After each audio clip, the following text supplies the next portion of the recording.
오늘 저에게 주신 하나님의 말씀은 사무엘상 1장 1절에서 8절 말씀입니다.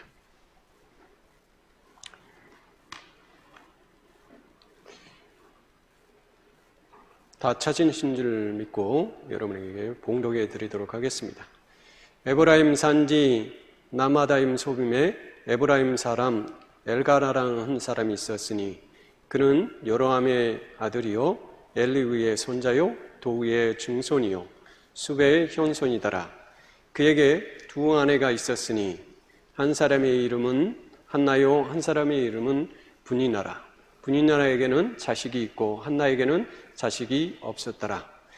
이 사람이 매년 자기 성읍에 나와서 실로로 올라가서 만군의 여호와께 예배하며 제사를 드렸는데 엘리의 두 아들 홈니와 비느하스가 여호와의 제사장으로 거기에 있었더라. 엘가나가 제사를 드리는 날에는 제물의 분깃을 그 안에 분인나와 그의 모든 자녀에게 주고 한나에게는 갑절을 주니 이는 그를 사랑합니다. 그러나 여호와께서 그에게 임신하지 못하게 하시니 여호와께서 그에게 임신하지 못하게 하심으로 그의 적수인 분이나가 그를 심히 격분하게 하여 괴롭게 하더라. 매년 한나가 여호와의 집에 올라갈 때마다 남편이 그같이 함의 브리나가 그를 격분시키므로 그가 울고 먹지 아니하니 그의 남편 엘가나가 그에게 이르되 한나여 어찌하여 울며 어찌하여 먹지 아니하며 어찌하여 그대 마음이 슬프냐 내가 그대에게 10 아들보다 낫지 아니하냐 하니라.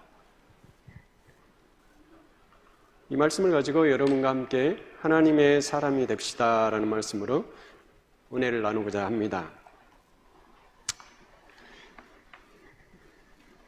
지난 주간 많이 세상이 요동치기도 하고 홍수로 인해서 어려웠고 또 코로나로 인하여서 더욱더 우리 환경이 상황이 좋지 않게 되어진 것 같습니다.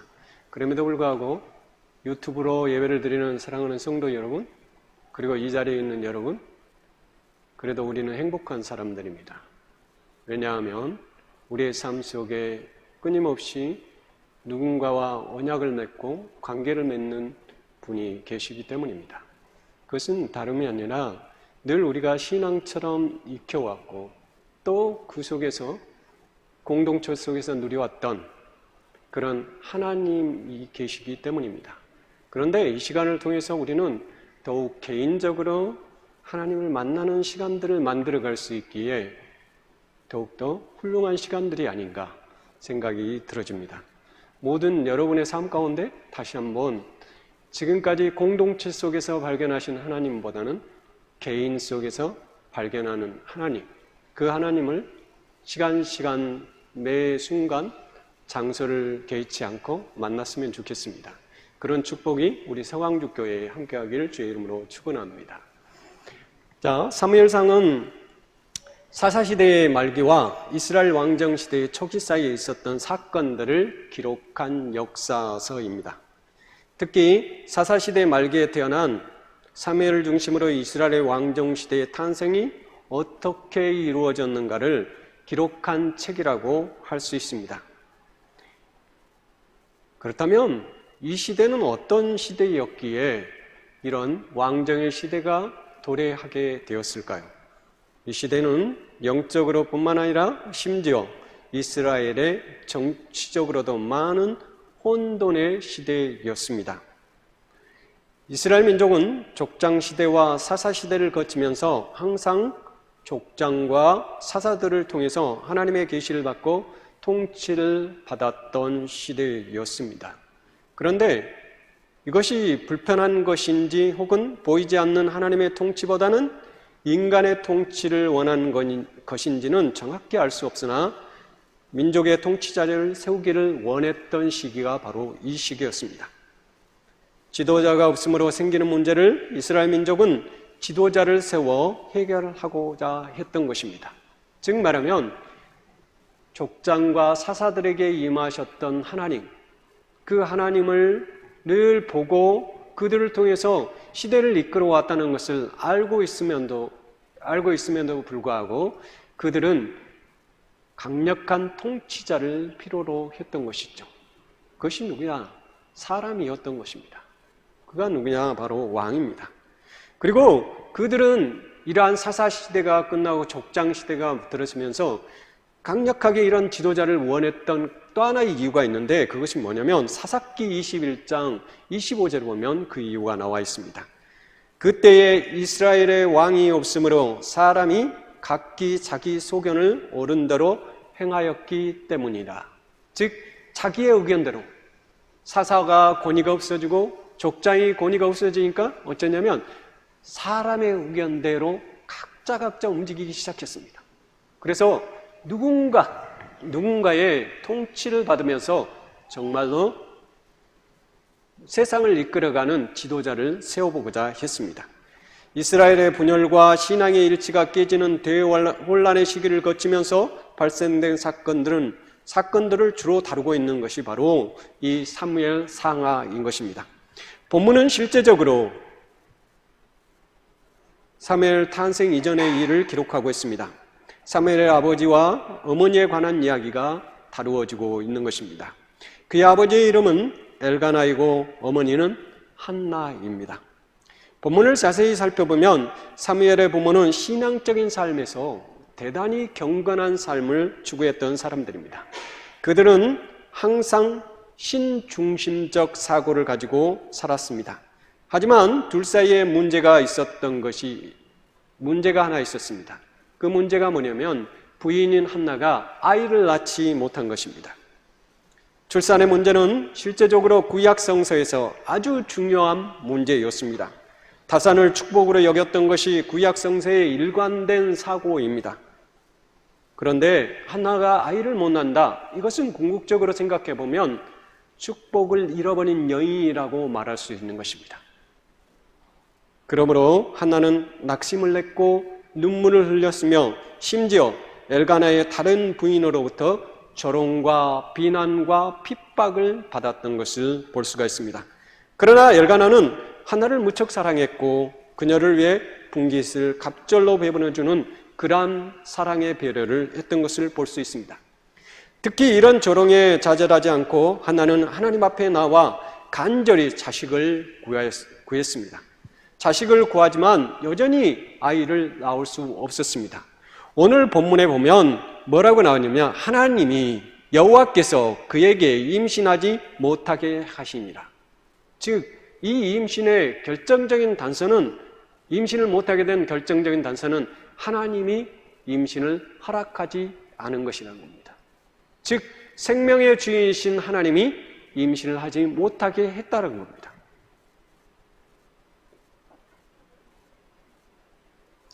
그렇기 때문에 그녀는 슬픔은 항상 깊었습니다.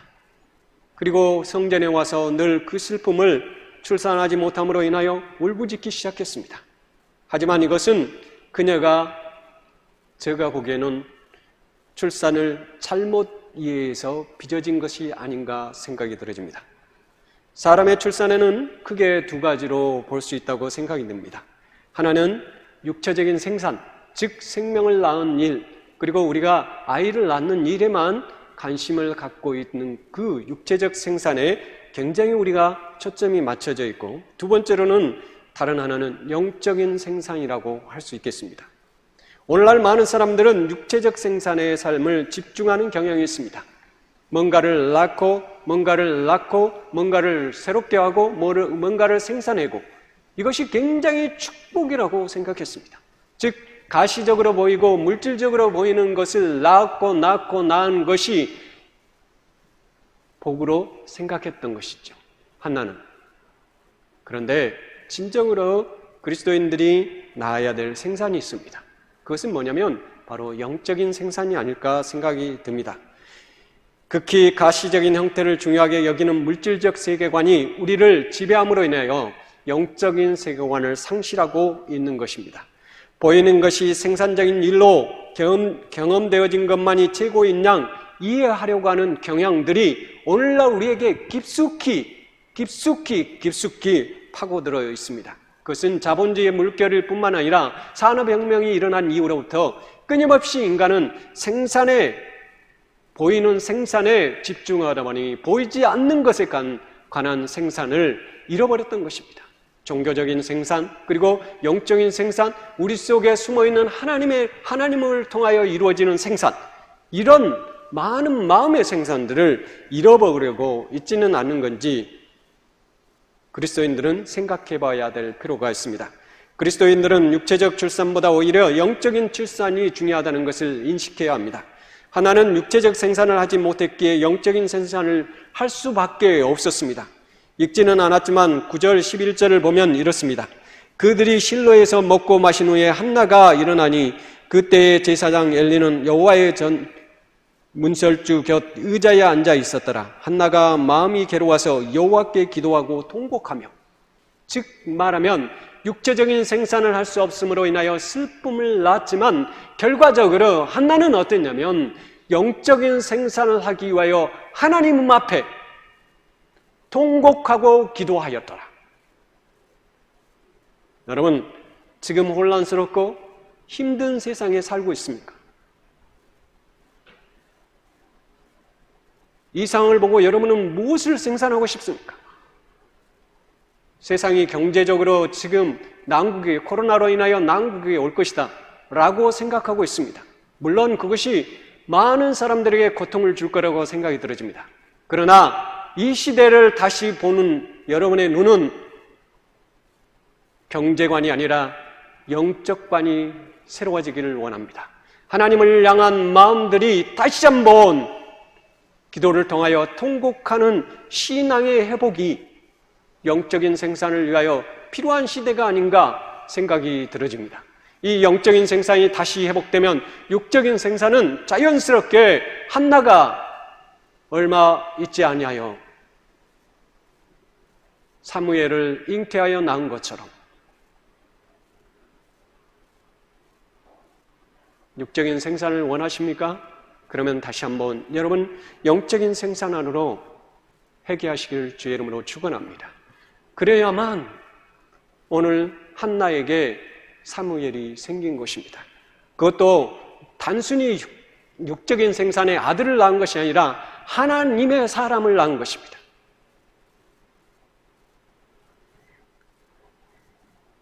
영적인 생산에 집중한 여인이 바로 한나였습니다. 그녀는 한 인간 사무엘을 얼마 후에 낳았지만 그것에 앞서 하나님 앞에 더 영적인 생산력을 갖추었습니다. 이것은 한 사람에 대한 사랑뿐만 아니라 생명의 존엄함도 함께 동시에 갖도록 했던 것입니다. 영적인 생산이 육적인 생산보다 선행돼야 되는 이유인 것입니다. 사랑하는 성도 여러분, 나는 우리 성황주 교회인들이 지금 어려운 현실을 보고 단순히 경제적인 생산을 하지 못함에 안타까워하는 것보다는 하나님을 향한 마음이 사라진 것에 대한 애통함과 통곡이 우리 교회 가운데 있기를 주의 이름으로 축원합니다. 그럴 때 진정으로 다시 한번 하나님의 사람이며 사무엘을 낳고 더 나아가서 인간의 존엄함, 인간의 가치, 그리고 진정으로 하나님께서 허락한 이 생명이 얼마나 고귀하고 소중한 줄을 알게 될 것입니다. 그녀는 얼마 후 하나님의 사람을 낳았습니다. 영적인 생산을 위하기 위해서는 우리 안에 무엇을 품어야 할까요? 영적인 생산을 위해서는 하나님을 먼저 품어야 합니다. 다음으로 한 사람을 존엄하게 여기는 마음을 품어야 됩니다. 이것들을 품어야 하나님의 사람인 사무엘을 낳을 수 있습니다. 오늘 본문을 보면 엘가나와 한나는 매년 하나님의 성전에 올라갔다고 합니다. 성전의 위치는 실로라는 곳입니다. 실로는 산지와 언덕으로 이루어진 곳입니다. 엘가나의 고향 라마에서 32km가량 떨어져 있는 거리입니다. 더보러 가야만 했던 그 시절을 생각해보면 적지 않는 거리입니다. 여러분 32km를 하루에 더보러 갔을 때 얼마나 걸릴까요? 얼마나? 예? 몇 시간이나 걸릴까요?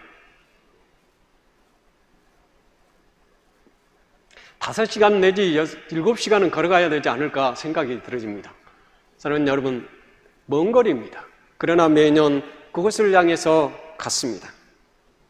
더불어 걸어갔고 하나님이 성전이 있었던 실로 그곳으로 갔습니다. 근데 우리가 실로라는 의미를 잠깐 생각해 보면 실로는 휴식, 쉼이라는 뜻입니다.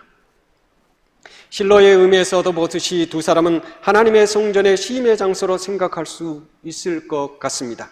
분주하여 때로는 하나님을 읽고 사는 삶 속의 쉼은 하나님을 생각나게 하는 시간입니다. 즉 여러분, 지금까지 한국 교회와 한국 사회가 너무 지나치게 분주하지는 않았습니까? 하나님의 공동체에 온다고 교회에 오지만 그 성전이 너무 분주하지는 않았습니까? 우리 한국교회가 다시 실로로 올라가기를 원합니다. 하나님의 휴식이 있고 하나님의 쉼이 있고 하나님의 마음이 있고 하나님의 마음을 품을 수 있는 그 쉼의 장소를 다시 찾기를 원합니다. 그것이 바로 교회가 반드시 아니더라도 여러분이 서 있는 장소가 바로 하나님의 쉼의 장소가 되고 하나님의 휴식의 장소가 되고 하나님을 만나는 장소가 되고 하나님을 간절히 찾는 장소가 되기를 바랍니다. 그래서 늘 육체적 생산보다는 영적인 생산에 더욱 관심을 갖고 하나님의 마음을 품어가는 그러한 교회의 공동체가 되어야 되지 않겠습니까? 하나님을 잃어버린 세대에 살아가고 있습니다. 그리스도를 믿는 믿음을 상실하는 시대에 왔습니다. 마치 한 목사가 하나님인 것처럼 그곳에서 쉬려고 했던 많은 자들이 이 시대를 정말 지금 현재를 흐트러버리고 잘못되게 만든 것은 아니겠습니까? 어쩌면 하나님은 없고 하나님의 쉼의 장소가 아니라 인간의 쉼의 장소에 그들은 거처를 찾은 건 아닌가? 사랑하는 성도 여러분, 우리는 사람에 집중하지 않아야 됩니다. 이제는 잊어버렸던 하나님에게 집중해야 됩니다. 여기에 서 있는 목사도 결국 한 인간의 부족한 자에 불과하다는 사실을 여러분은 잊어서는 안 됩니다. 매스컴에서 한 목사님을 그분을 믿는다고 믿기는 누구를 믿습니까? 그를 따른다고 그를 왜 따라야 합니까? 사랑하는 여러분, 그들을 따르는 것이 아니라 그를 따를 것이 아니라 오직 나의 주인이신 하나님이 계신 그 하나님의 실로로 올라가기를 바랍니다. 그곳에서 쉼을 얻고 그곳에서 휴식을 찾기를 원합니다. 그들을 따라다니면서 분주하지 아니하고 혼돈에 빠지지 아니하고 오직 하나님이 계신 그 하나님의 성전을 향하여서 우리가 두 손을 들고 통곡하며 기도해야 된다는 것입니다. 그런데 우리 교회가 그것을 잃어가고 있습니다. 교회 일로 지쳐 쓰러져 있을 때 분주해서는 안 되고 하나님의 성전에서 쉼을 찾기를 바랍니다. 쉼 또한 하나의 영성입니다. 너무나 지나쳐서 아무것도 할 수 없을 때 기도하는 것마저도 멈추고 하나님의 성전으로 올라가 쉬어보시길 바랍니다. 기도할 수 없습니까? 그냥 하나님의 성전에, 내가 서 있는 이 성전에 하나님이 계신 것을 믿고 쉼을 취하시길 바랍니다. 그 쉼 속에 이렇게 말씀할 것입니다. 수고하고 무거운 짐진 자들아, 다 내게로 오라. 내가 너희를 쉬게 하리라. 그 음성이 여러분 안에 들리길 주의 이름으로 축원합니다. 그럴 때 쉰다고 해서 우리의 영성이 멈춰서는 것이 아닙니다. 우리의 영성은 그때부터 진일보하기 시작합니다. 교회가 올바로 서지 못하는 그러한 마음이 있다면 쉬는 것이, 멈춰서는 것이 훨씬 더 훌륭한 영성이라는 것입니다. 그때 하나님은 우리를 부르실 것입니다. 내 사랑하는 아들아, 내 딸아 라고 말입니다. 그러므로 하나님이 성전이 있었던 곳은 쉼의 장소였고 에너지를 충전한 장소였다는 사실을 여러분이 잊지 마시길 바랍니다. 잃어버린 힘을 회복하기를 원하십니까? 그럼 일어나 하나님의 성전이 있는 실로로 올라가시기를 바랍니다. 그곳이 반드시 이 교회 건물이 아닌 내 삶의 장소,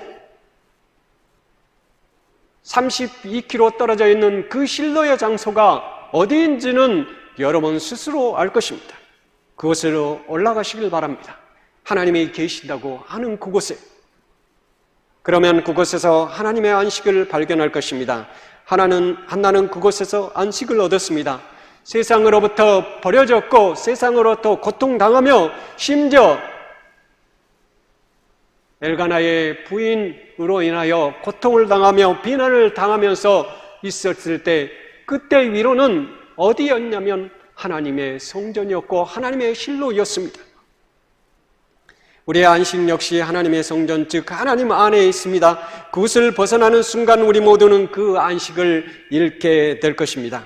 또한 7절, 8절 보면 한나는 무척 힘든 삶을 살았다는 걸 알 수 있습니다. 그럼에도 그녀는 항상 위로를 받는 삶을 살았습니다. 심지어 남편의 깊은 사랑을 느낄 수 있는 대목이 나옵니다.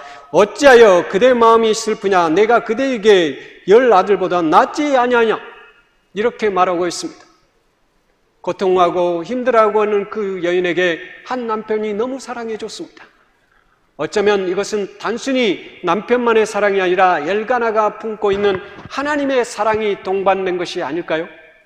여러분, 영적인 생산에 관심이 있는 사람은 첫 번째 누구에게 사랑을 받냐? 당연히 하나님으로부터 사랑을 받고 다음으로는 누구? 사람에게 사랑을 받습니다.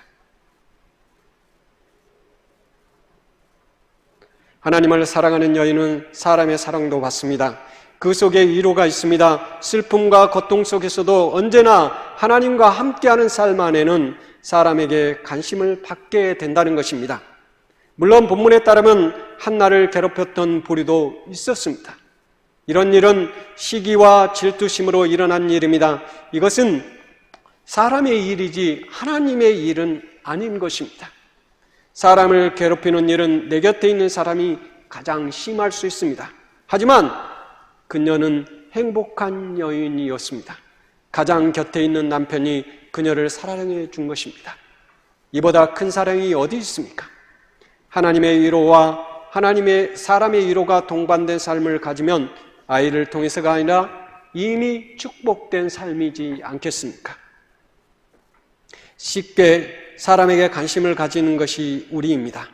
하지만 하나님을 사랑한 여인 한나는 하나님을 바라보는데 소홀히 하지 않고 사람들이 아프게 해도 그녀는 여전히 그의 삶의 전부를 주님께 드렸던 것을 오늘 본문 말씀을 통해서 볼 수가 있습니다.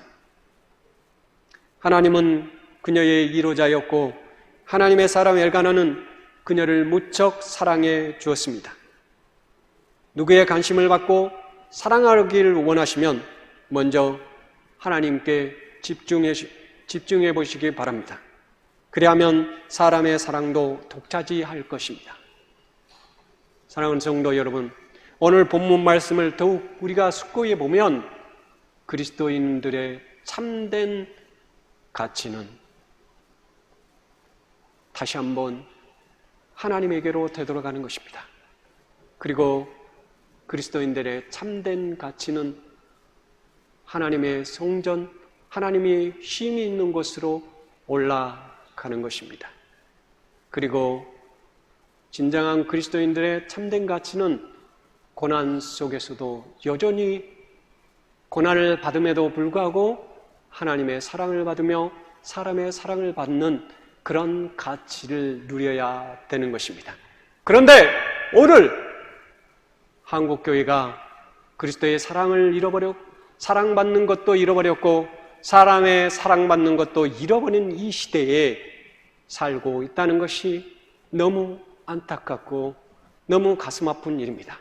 다시 한번 한나같이 오늘 성서 읽지는 않았지만 10절처럼 한나가 마음이 괴로워서 하나님께 기도하고 통곡하며 서원하여 이르되